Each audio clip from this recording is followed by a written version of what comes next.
Sí, buenos días a todos y bienvenidos a esta primera parte académica del curso de verano Europa ante los desafíos globales de la cooperación al desarrollo, erradicación y prevención de enfermedades endémicas, malaria. Tenemos durante esta mañana 3 ponencias de 3 eminentes profesores, doctores, expertos en el tema, y en primer lugar nos acompaña el profesor Jesús Lozano Olivares. Él es especialista en microbiología y medicina preventiva y salud pública, jefe del Departamento de Inmunología y Virus de la Escuela Nacional de Sanidad y director también de la Fundación Española para la Cooperación Internacional, Salud y Política Social del Ministerio de Sanidad, Servicios Sociales e Igualdad.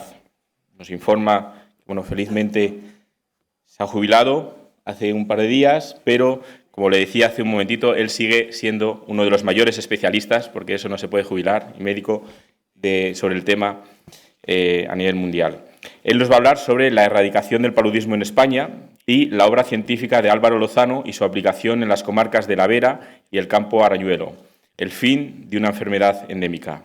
Doctor Lozano, la audiencia es suya. Muchas gracias por acompañarnos. Buenos días otra vez.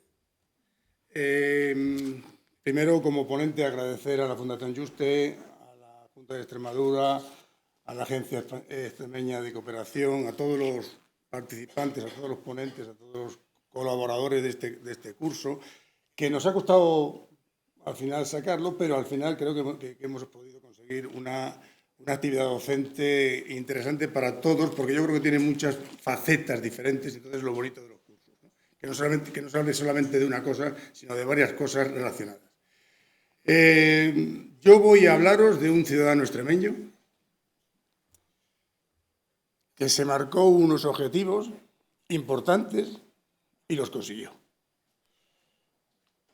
Este ciudadano extremeño murió muy joven, cuando tenía 49 años, y yo era muy pequeñito.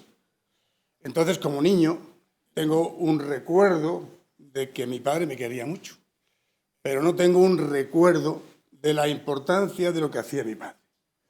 Entonces, tuve la suerte de que yo no era el primero, sino que mi padre también tuvo la suerte de que yo no era el primero, sino era el tercero, y hubo un primer hijo, Álvaro, mi hermano Álvaro, que se ocupó, digamos, de restituir la memoria histórica de un hecho importantísimo para las tierras de La Vera y el Campo Arañuelo, una Marmoral de la Mata. Yo me he leído para preparar esta ponencia un montón de documentos, un montón de artículos, y he dicho que nada nuevo ha habido desde el año 95, en donde mi hermano, en la Marmoral de la Mata, pronunció una conferencia sobre mi padre. Y dije, además, si no me quiero liar y me quiero ceñir a los 50 minutos que me dan, lo lógico es que vuelva a leer aquella conferencia que leyó mi hermano en aquella ocasión. Y además así rindo homenaje a 2 personas, a mi padre y a mi hermano. Por lo tanto, la ponencia de hoy se va a basar, en primer lugar, en la lectura de este documento. Después os voy a pasar unas fotografías muy interesantes, porque son históricamente muy interesantes. Y para terminar os voy a contar 2 anécdotas. 2 anécdotas que se refieren a algo que no debería de pasar jamás en nuestro país, pero que sigue pasando. Empiezo con la...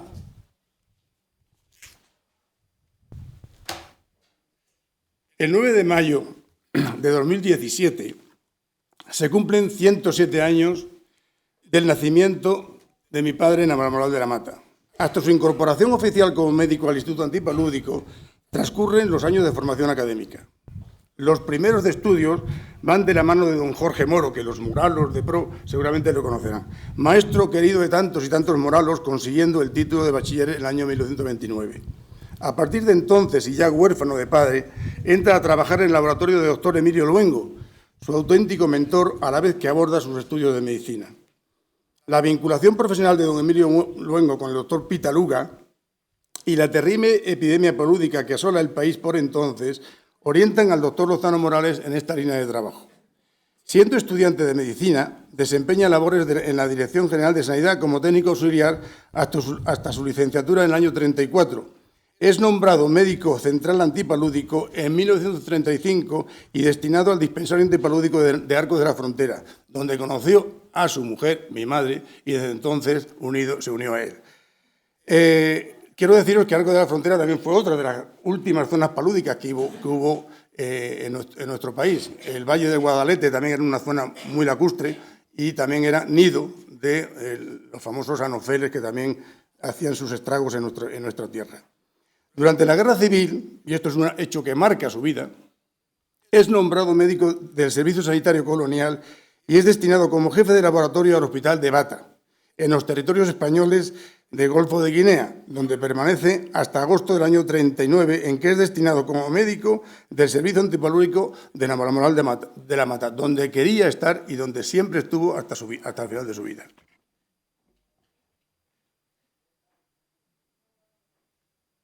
Yo es que le pongo mucho énfasis, entonces necesito. A partir de entonces, llevará a cabo junto con sus colaboradores una ingente labor científica que no tendrá descanso hasta su muerte en febrero de 1960, a los 49 años de edad. Y no fumaba, de cáncer de pulmón. La lucha antipalúdica comienza en 1920, con la creación del primer dispensario en Talayuela, por la Comisión Central Antipalúdica. A partir de ahí, la red de dispensarios, y refiriéndonos particularmente a Extremadura, es un rosario de logros continuos. En 1922 se crea el consultorio de Navalmoral de la Mata. La labor de este modesto servicio interesó tanto a la región que en la etapa del doctor Said de Buen, el Ayuntamiento de Navalmoral ofreció a la Dirección General de Sanidad el edificio donado por don León Moyano, que restaurado y adaptado a sus nuevas necesidades fue inaugurado en 1925. Colaboran con los hermanos Eliseo y Said de Buen. Quiero deciros que esta gente era lo más que había en el mundo, en el paludismo en aquella época, y estaban aquí, o sea, en vuestra tierra. Bueno, sé que vosotros hay muchos que no sois de aquí, pero los que sois de aquí se os tienen que poner los pelos como escarpias, pensar que en nuestra tierra esta gente ha estado trabajando, y ha estado dando fama a todo lo que son los pueblos de la Vera y a todos los pueblos de Extremadura.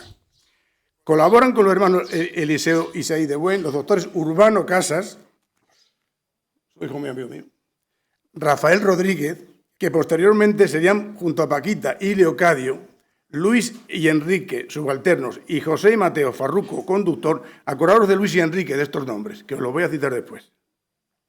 Los habituales colaboradores de don Álvaro, que constituían un equipo de trabajo perfectamente compensado e incansable. Como consecuencia de la Guerra Civil Española en el año 36-39, sufrimos un episodio epidémico de enorme envergadura. Mientras que entre 1930 y 1938 se registraban unos 50.000 casos de paludismo por año, el caos bélico dispara la casuística de tal modo que en el año 1943 el número de declaraciones se aproxima, como hemos comentado, al 500.000 de casos. El año 43 en España había 500.000 de casos de paludismo.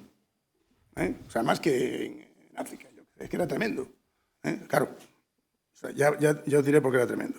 Es entonces cuando se empiezan a reorganizar los servicios sanitarios y entran en juego en la metodología antipalúdica los medicamentos sintéticos y los insecticidas clorados. Barajando ambos factores, se logra reducir la movilidad y rebajar paralelamente la densidad de insectos vectores en los focos palúdicos hiperendémicos tradicionales. Unas largas colas de enfermos que yo veía podían verse en los años 40 en las consultas del instituto. La enfermedad estaba por doquier, 40 y 50. Estaba por doquier y el hospital, como así se llamaba, era desgraciadamente el edificio más visitado de la zona. Casas, Rodríguez y Lozano atendían personalmente a los enfermos, les exploraban, les hacían la historia clínica y con los resultados del laboratorio de las muestras que habían tomado los practicantes instauraban el tratamiento apropiado. Las tardes se dedicaban a desinsectar cuadras y charcas, visitar enfermos, tomar muestras de entre la población sospechosa de la finca de alrededor y de la zona de influencia. Álvaro Lozano y sus colaboradores iniciaban la guerra contra el paludismo con pocos medios, pero con entusiasmo y dedicación fuera de lo normal. Por entonces hace su aparición el ATP y se enfrasca en una labor de estudio para mejorar los resultados de tratamiento que existía a base de quinina. Como consecuencia de estas observaciones, publica en 1941 un trabajo que, presentado bajo el tema Gametos, mosquitos y esporozoitos, obtiene el premio Bayer de investigación y que después fue publicado en una muy importante revista alemana. La enorme dificultad de conseguir medicamentos antipalúdicos debido a la guerra mundial, otro tema importantísimo en aquella época, hace que el ingenio se agudice y se utilicen al máximo los recursos españoles en la lucha biológica. Nuestras gambusias, ese resistente pececillo habitante de todas las charcas extremeñas e introducido en España para acabar con las larvas de los mosquitos, toma un marcado protagonismo. Hace un estudio de la distribución de la gambusia y afirma la necesidad de su presencia en las aguas extremeñas, pues según detalla en uno de sus trabajos, hay que desplegar toda la actividad posible para atajar el problema palúdico por caminos distintos a la medicación, tratando de destruir o aminorar el número de enofeles, habilitando procedimientos como el método biológico de lucha antilarvaria por medio de gambusias. A lo largo de los años, se le veía junto a sus queridos colaboradores cogiendo gambusias en las charcas y trasladándolas a otros arroyos y colecciones acuosas en las que faltaba este minúsculo pececillo. La penuria de medicamentos sigue siendo agobiante y durante los años 44 y 45 los trabajos de Álvaro Lozano se centran en métodos de lucha contra la endemia palúdica distintos a la quimioterapia, adquiriendo estos una importancia vital porque incidirán de forma definitiva en la reducción del paludismo.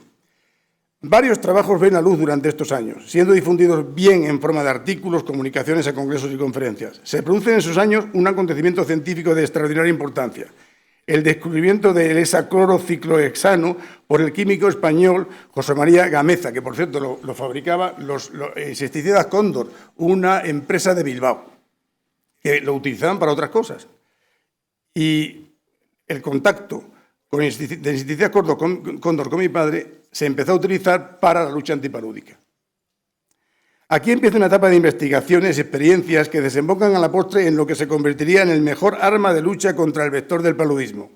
El 666, como se conocía, o gamaesano, que de todas estas formas era conocido, ocupa muchas horas de ensayo a lo largo de su vida y tras concienzudos estudios pioneros en el mundo con este insecticida, lee su tesis doctoral en el año 48, que con el título de Aspecto sanitario del hexaclorociclohexano, insecticida sintético de la serie 666, acción inmediata y residual, modalidades de aplicación y técnicas apropiadas para su empleo en la lucha antipalúdica, es calificado de sobresaliente. Son 5 años en los que una larga serie de trabajos ven la luz y el insecticida español, como se le bautizó en aquella época, empieza a ser correctamente utilizado y las amplias perspectivas que le auguraba Álvaro Lozano en el campo de la paludología se empezaron a confirmar. Él fue en el mundo el primero en demostrar su valor como larvicida e incorporarlo al campo práctico de la lucha contra el mosquito adulto. Su trayectoria científica durante los años se vio recompensada en el año 47 con la encomienda de la Orden de Sanidad Civil. Pese a que los medios económicos con que se contaba eran escasos y la obtención de insecticidas extranjeros tipo DDT difícilmente conseguibles, todo había sido resuelto y los grandes programas de lucha antipalúdica podían ponerse en marcha en España. Las conclusiones de sus trabajos contribuyen a despejar las dudas que sobre el HCH existían y facilitaron en último extremo la lucha posterior eliminación de nuestro país de una enfermedad de tan tremendas consecuencias económico-sociales en el mundo entero. Es decir, que la Balmoral de la Mata era un laboratorio de experimentación para el resto de España. Eso fue lo importante que tuvo la Balmoral de la Mata. Las directrices de actuación del profesor Clavero del Campo, director de la Escuela Nacional de Sanidad y director técnico y jefe nacional de la lucha antipalúdica, había puesto en marcha contra la enfermedad, iban ahora a convertirse en auténticos programas nacionales de gran envergadura a contar con un insecticida español de probada efectividad. Sin dejar esta línea de actuación, no cesa en la investigación de fármacos antipalúdicos tales como la anivaquina, el resochín y la piremetamina, así como trabajos sobre resistencia de los mosquitos a los insecticidas para adecuar en todo momento la dosis óptima a utilizar en la lucha antivector. En enero del año 1993 es nombrado experto en paludismo por la Organización Mundial de la Salud, lo que supone el reconocimiento internacional tanto a su labor científica como a la eficacia de los métodos españoles utilizados en la lucha antipalúdica que sean aplicados en el futuro en otras naciones.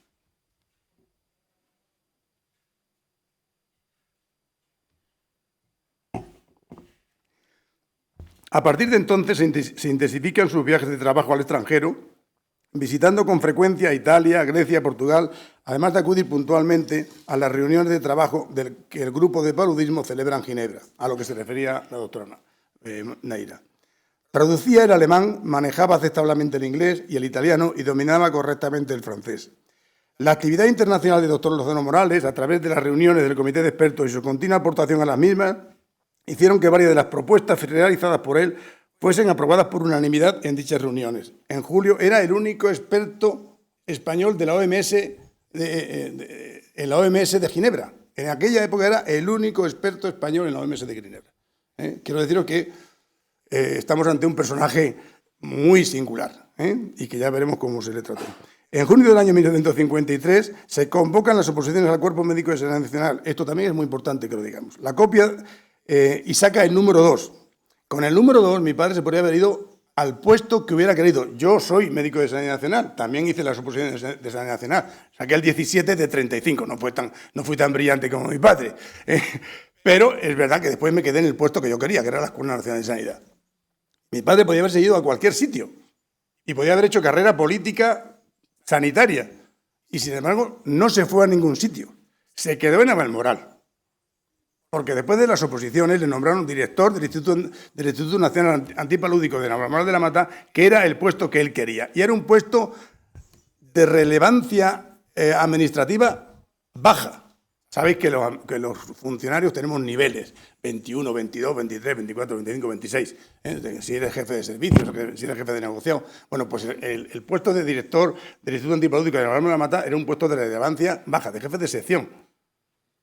Y sin embargo se quedó allí, porque quería seguir allí y terminar la obra que empezó, que era erradicar el paludismo. Hasta su muerte, 7 años después, un total de 20 publicaciones más verían la luz. Sus trabajos son cita obligada para la multitud de autores, tanto españoles como extranjeros, en las referencias bibliográficas de sus investigaciones. Es requerido en el año 58 por la OMS para ampliar por otros 4 años su colaboración como experto en dicha organización.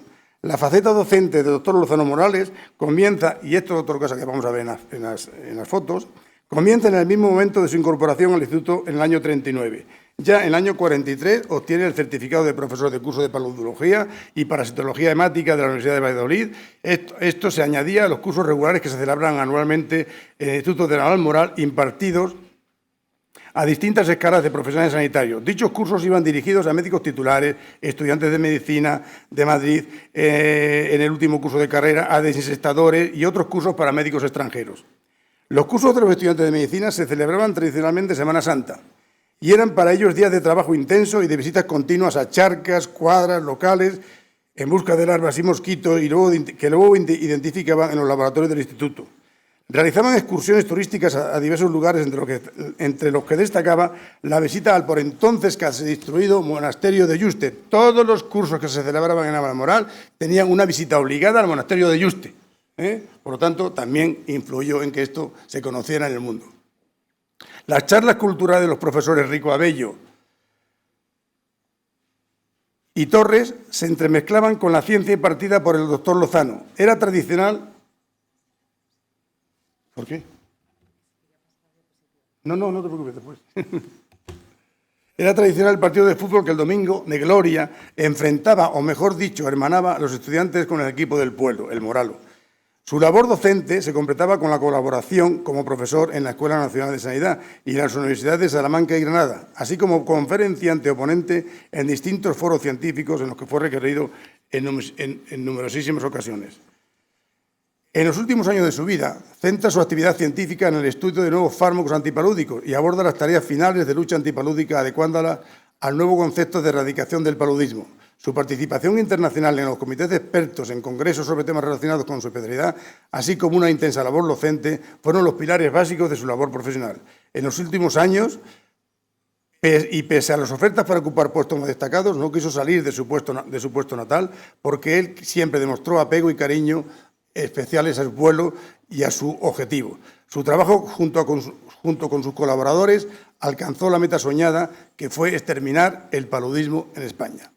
Sus 2 últimos trabajos en colaboración con el doctor Clavero fueron presentados por este último título póstumo en la Conferencia sobre Erradicación del Paludismo en la región europea, celebrada en Palermo el 5 de abril de 1960, 2 meses después de su muerte en Navalmoral de la Mata. Quiero agradecer especialmente a Domingo Quijada, que está aquí, que fue el que impulsó a mi hermano hacer todas estas cosas y a no perder la memoria histórica que tenemos que tener de nuestros grandes, no personajes, sino de los grandes hitos históricos que hemos tenido en nuestro país. La erradicación del paludismo en España fue un hecho local, que lo hicimos nosotros, porque España estaba inmersa, Europa estaba inmersa, el mundo estaba inmerso en una guerra mundial. Y España después sufrió el bloqueo de la posguerra. Por lo tanto, eso lo hicimos nosotros. Quiero deciros lo que decía Quique Bassat muchas veces, el empoderamiento, la importancia del empoderamiento de los gobiernos a los que ayudas. El problema es que cuando esos gobiernos y ese empoderamiento está en manos de personas corruptas, es muy complicado ayudarles. Por eso es lo que dice Bill Gates. Yo no quiero dar mi dinero a los gobiernos, yo quiero dar mi dinero a los enfermos y a las personas y a los científicos. Bien, una vez terminado esto y leída la exposición, voy a pasaros unas transparencias que creo que son... A ver, ¿cómo es esto?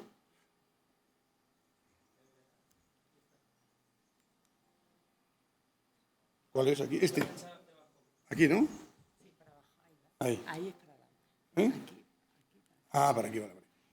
Bueno, son transparencias de los años 20 y hasta que se murió mi padre, en donde te demuestra la labor ingente que se estaban haciendo en todos los departamentos de salud pública de todas las provincias españolas a base de edición de pasquines y edición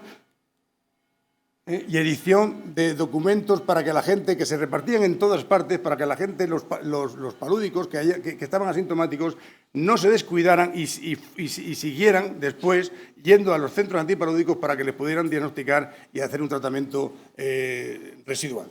Esta es la primera visita que hizo la Comisión de Paludismo en España, la Comisión Internacional de Paludismo en España. ¿Veis que, aparte de Madrid y el Escorial, que me imagino que eran visitas turísticas,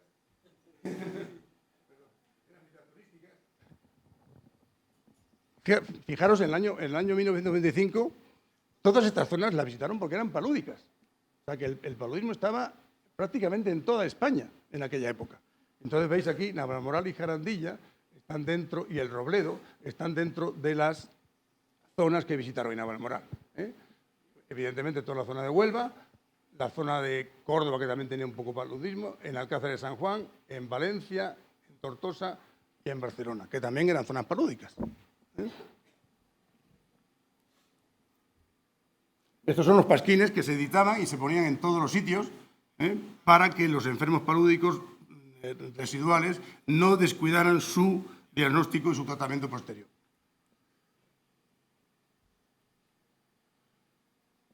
Esta es la orden de destino de mi padre a Guinea Ecuatorial. Allí fue donde aprendió que la pobreza es el principal problema del paludismo. Ahí fue donde lo aprendió. Y ahí fue donde aplicó los métodos para que La Vera dejara de ser una región pobre. ¿Y por qué era La Vera una región pobre? Porque La Vera era imposible cultivar nada porque todo el mundo se moría. En aquella época se regaba por inundación. Los cultivos hacían riego por inundación. Y en los riegos por inundación, evidentemente, quedaban muchísimas charcas, muchísimas remansos de agua, y ahí es donde anidaba el mosquito. Ahí está con su gobernador con Guinea. Yo cuando hice cooperación fui a Guinea. Y lo primero que hice cuando bajé del avión en Bata, el trayecto Bioko-Bata hay que hacerlo, lo primero que hice fue bajarme del avión e ir a ver dónde estaba el hospital donde había estado trabajando mi padre. Os lo digo porque es que para mí me parecía una cosa increíble que mi padre hubiera estado trabajando allí en el año 39. Es una cosa tremenda, irse allí en el año 39. Esto fue cuando conocí a mi madre en Arcos de la Frontera, las chumberas de Arcos, no sé si conocéis aquella zona, todavía siguen habiendo muchas chumberas. Ahí está también con mi madre en el coche de mi abuelo. Este es el dispensario de Navalmoral. Aquí vivíamos nosotros y esto eran las consultas, abajo. Y esto es el famoso hospital de Navalmoral de la Mata. Aquí está en el laboratorio, investigando, me imagino que viendo la gota gruesa. Aquí está de director, de secretario, de trabajador, de administrador, hacía de todo. Estaba solo, hacía de todo. Y este es el Robledo, no sé si vosotros conoceréis el Robledo, pero aquí cerquita hay una edificación pequeña, relativamente pequeña, en donde tenemos una base para pulverizar toda la zona del Osar de la Vera, toda la zona que correspondía a esta parte del Tietar. Perdón, es que me emociono, ¿eh?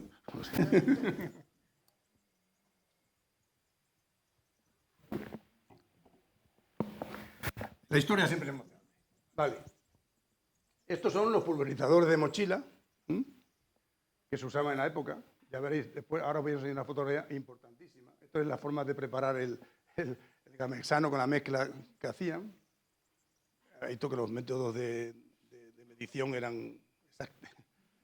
Esto era también recogiendo agua del Tietar para rellenar los pulverizadores. Estos eran los aparatos los instrumentos que se utilizaban para coger mosquitos.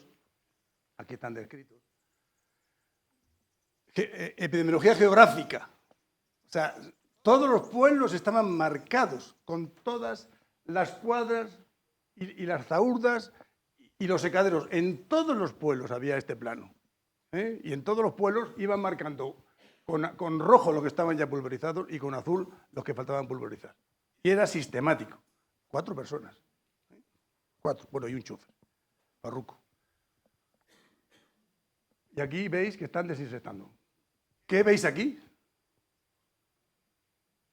A ver, no se ve nada, no, por eso, exactamente, no se ve nada porque no tienen máscaras de protección. Están desinfectando sin máscaras de protección. No se usaban en aquella época. ¿Veis? Están prácticamente están avalando el insecticida. El 666 era un insecticida que no tenía efectos secundarios, el gamexano. No mataba a los animales, no era perjudicial para las plantas, no mataba ni siquiera a la gambusia. Y sin embargo, a pesar de todo, de las demostraciones, se volcaron y se optó por comprar DDT, que lo hacían los laboratorios Geigy en Suiza, cuando mi padre ya había dicho que el DDT era perjudicial para los animales.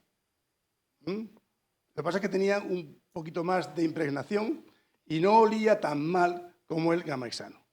Y por eso, fíjate, se eligió. Bueno, es que eso tuvo unas consecuencias terribles para el equipo. Aquí también están practicando, están haciendo las gambusias, están detectando las gambusias. Aquí después de cada curso daban una charla como aquí, una especie de coloquio, en un chiringuito que había en el Tietar, que ahora ya no está, el otro día pasé ya no está. Aquí está Rafaela, Josefa, Paquita y Felicidad, mis 4 niñeras. No era mi niñera, para que me quería mucho. Yo era un niño muy rebelde, o sea, un trasto. Aquí está mi padre, de alumno del curso, con casas. Aquí. Estos eran cursos que eran constantemente. En Navalmoral había constantemente estudiantes. Por tanto, médicos rurales, estudiantes de medicina, desinfectadores, auxiliares, médicos internacionales.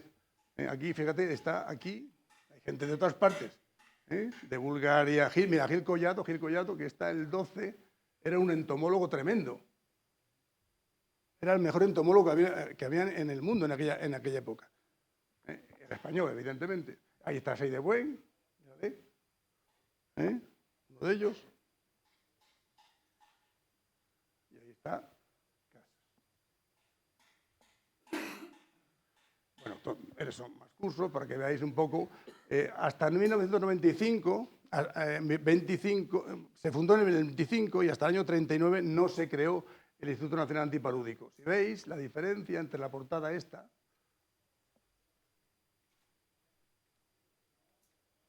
aquí, ¿veis? 1925 fue cuando se creó el hospital y hasta 1939 no se creó el Instituto Nacional Antipalúdico. Ya cambia la fachada. Bueno, más cursos. Como no había transparencias como hoy, ni había tanto diseñador gráfico, pues se tenían que inventar su forma de enseñar gráficamente cómo eran las formas de los mosquitos y cómo eran las formas de los plasmodios. Entonces, estas son láminas que hizo mi padre para los cursos. Las guardamos, afortunadamente las guardamos, porque digo aquí ahora mismo que el 90% del material, alguno de importancia epidemiológica importantísima, que estaba en la Navalmoral de la Mata, se quemó. Lo quemaron. Era de Franco, había que quemarlo todo. Yo qué sé por qué se hizo. No se vio la importancia que podía tener. Parte de ese material, una pequeñísima parte, lo guardó mi familia. Y otra parte lo están buscando estos señores en la Navalmoral de la Mata, porque dicen que estaba en Cáceres. Pero se ha perdido una oportunidad histórica para haber estudiado lo que se hizo en nuestro país en aquella época. ¿Ves? Si quieres te doy unas fotos, te las paso. Porque siguen igual, ¿eh? O sea, no han cambiado de anatomía, ¿no? Este es el plasmodio. Los 4. Bueno, ¿veis? La visita a Yuste. Fijaros, Yuste cuando en los años 39, después de la guerra 43, que estaba prácticamente en ruinas. Estaba prácticamente en ruinas. Y después ya poco a poco se fue reformando. Ahí está mi padre. Y esto otra vez, fíjate cómo estaba el monasterio. Esto era la pobreza. Era la pobreza de nuestra región. Era el paludismo de nuestra región. Nuestro paludismo era la pobreza. Eso era el verdadero problema. Y al quitar el paludismo, también quitamos un poquito de pobreza, porque se pudieron cultivar las tierras de la Vera y extraer de ellas productos que son famosos en todo el mundo, por lo menos en España. Bueno, estos son cosas que... Este es digamos, el ABC de la lucha antipalúdica que escribió mi padre. Y aquí está mi padre, mi madre, mi tío Miguel y mi tía Saturno. Y lo pongo porque yo soy médico no por mi padre, sino por mi tío Miguel, que era médico del Gordo. Y me enseñó a ser médico de personas. A ser médico de personas, no a ser médico de enfermedades. Y por último, creo... pues para que veáis que efectivamente yo existí, este es mi bautizo. O sea, que yo estaba allí. I was here. Por lo tanto, bueno, la última parte de mi intervención os iba a leer unas notas, pero yo creo que las voy a dejar. ¿Cuánto me queda? ¿Cuánto? Os voy a contar 2 anécdotas que son muy importantes, para que veáis qué cosa no puede pasar. Os he enseñado las 4 personas que estaban trabajando con mi padre. Enrique, Luis, Leocadio y Farruco. De las 5 personas que formaban el equipo, 3 murieron de cáncer de pulmón. Luis, Enrique y mi padre. No fumaban ninguno. Mi padre fumaba un poquito, pero cuando venía de Madrid y estaba nervioso. Pero si no, no solía fumar. Y murieron a los 49, a los 50 y a los 52 años. No tuvieron ni una sola ayuda del Estado, porque era una enfermedad profesional. Una enfermedad profesional. Imaginaros, si mi padre o mi madre se quedó con una pensión ridícula, los dos chicos estos, que eran auxiliares, ¿con qué pensión se quedarían sus mujeres?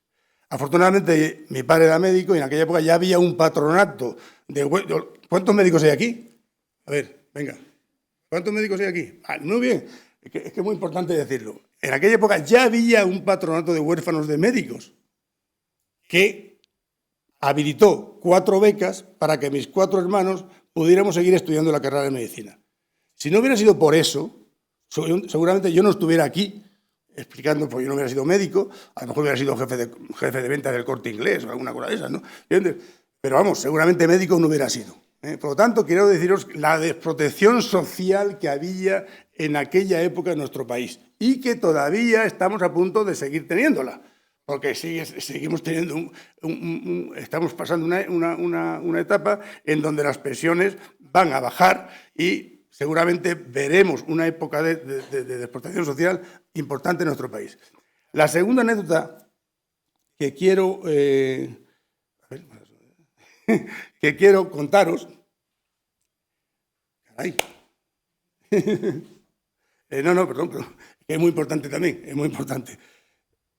Y después era...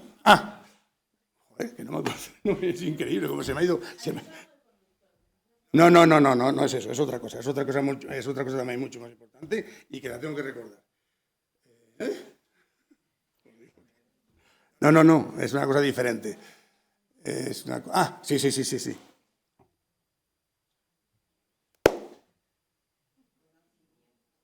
No, es una cosa que no tiene que volver a pasar.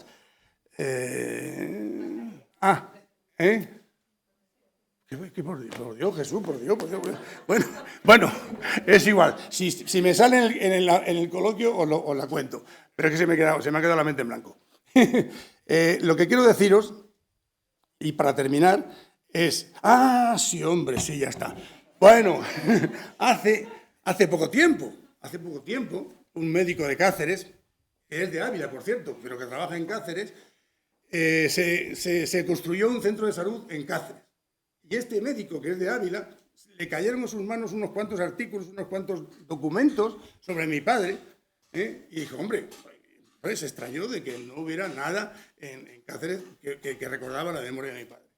Y entonces este hombre propuso para el centro de salud que se estaba construyendo que le dieran el nombre de Álvaro Lozano. Bueno, esto se lo comunicó a los jefes de la sanidad extremeña, y los jefes de la sanidad extremeña se debieron reunir en un Sanedrín, y entonces cuando salieron de ese Sanedrín al centro de salud le pusieron San Jorge. Entonces, no sé cuántas vidas extremeñas habrá salvado San Jorge, pero desde luego mucho menos que mi padre. Muchas gracias.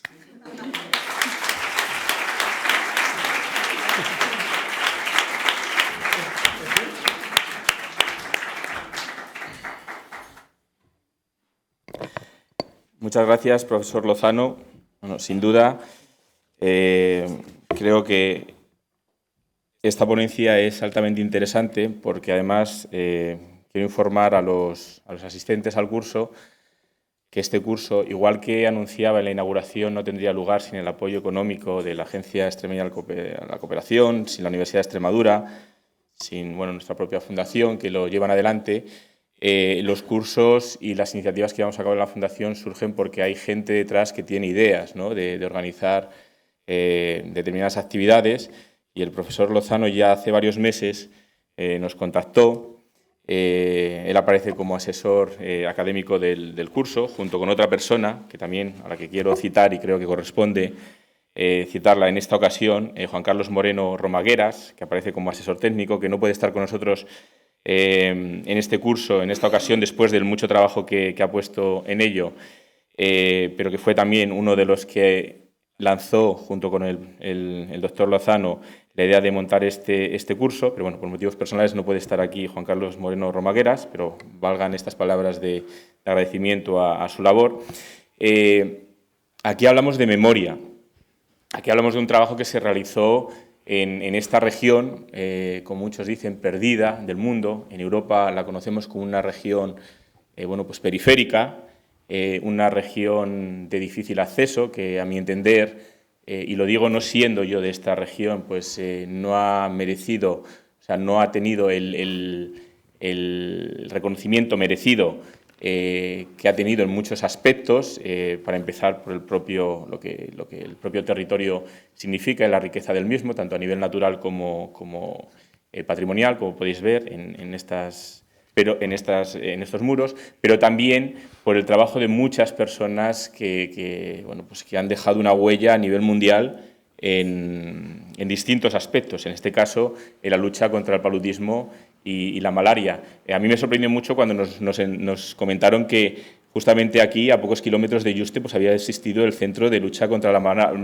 Malaria, que fue un referente a nivel nacional y uno de los principales referentes para la lucha contra la malaria a nivel mundial. Creo que esta ponencia era muy, muy importante, pues para que los que estáis estudiando estos temas sepáis que las cosas nacen porque ha habido gente detrás que ha trabajado muy duro. En este caso, el doctor Lozano, que ha seguido el trabajo de su padre, pero que ha habido gente que se ha jugado la vida, bueno, pues por luchar contra una enfermedad, porque se erradicara algo que estaba matando humanos y en unas condiciones que hoy en día nos parecerían impensables, pero que seguramente se estén dando en otras partes del mundo, ¿no? Somos unos privilegiados. Entonces, bueno, pues vaya ahí nuestro agradecimiento a su ponencia y al compartir con nosotros esa parte de la memoria en este caso, de este territorio, pero de la memoria de la lucha contra la erradicación de la lucha contra la malaria. Que en definitiva forma parte también de nuestra historia común y nuestra historia europea. ¿Alguna duda? ¿Algún que haya quedado? Sí, por aquí. Nos presentamos, por favor, cogemos el micro. Vamos a intentar hacerlo todo de manera ordenada para que todo quede bien registrado. Ya que ha hablado Jesús Lozano, pues gracias por tu conferencia, una maravilla que conozco muy bien, como acabas de mencionarte, y agradecerte lo que has dicho. Yo lo único que fue animar a tu hermano, un gran amigo mío, para que aquella memoria de tu padre, aquella gran labor, no quedara perdida y hoy la hayas podido transmitir aquí. Pero además les hablo como historiador y como cronista oficial de Navalmoral.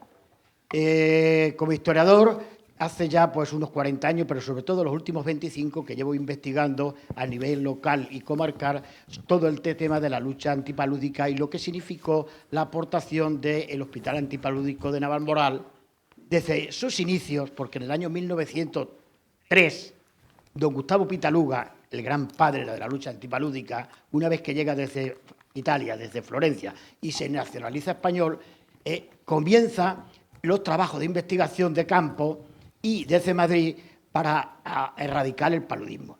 Sin embargo, no le hacen apenas caso.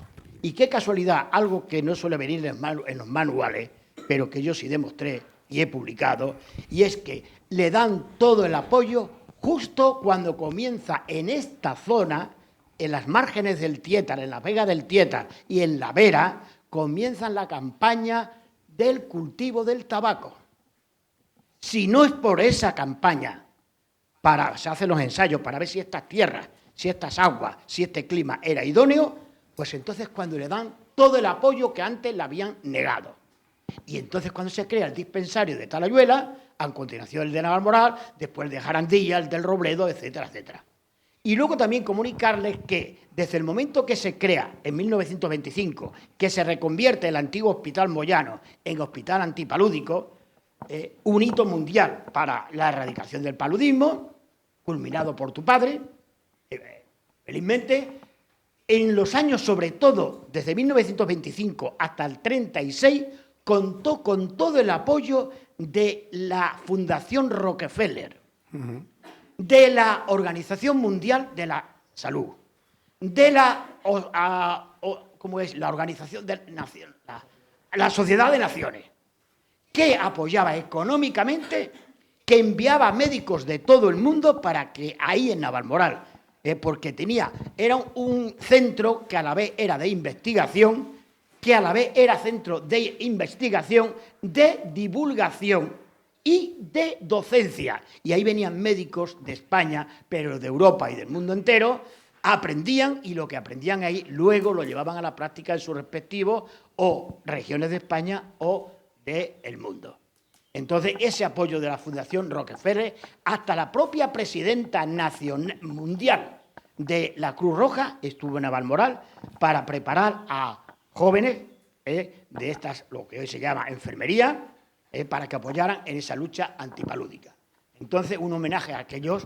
Y para terminar, como cronista de Navalmoral, quiero comunicarles oficialmente, porque me lo ha transmitido esta misma mañana la alcaldesa de Navalmoral y el primer teniente de alcalde, que les salude en su nombre, no han podido asistir aquí, y que se va a recuperar esa labor que hicieron, porque a tu padre se lo reconocieron, pero a don Sadí de Buen y a don Gustavo Pitaluga, que le dedicaron sendas calles, y curiosamente ellos que eran republicanos durante la dictadura de Primo de Rivera.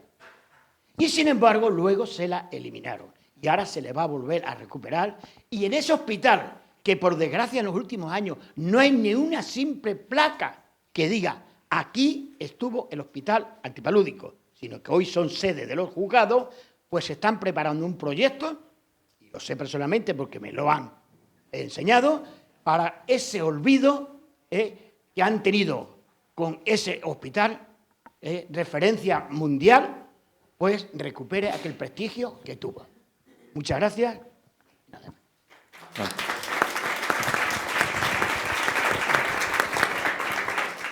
Bueno, pues muchas gracias por esta información complementaria importante. Llegamos por tiempo al final de esta intervención. Nosotros desde la Fundación sabemos lo importante que es recuperar la memoria de todos estos hitos, de todos estos acontecimientos, de todos estos logros, para que realmente nos sintamos orgullosos y aprendamos de los orígenes que nos llevan a vivir los beneficios de todo ese trabajo que ocurrió, pues en este caso no hace tantos años. Entonces, una vez más, doctor, muchísimas gracias por su intervención y despedimos al ponente con un aplauso. Muchas gracias.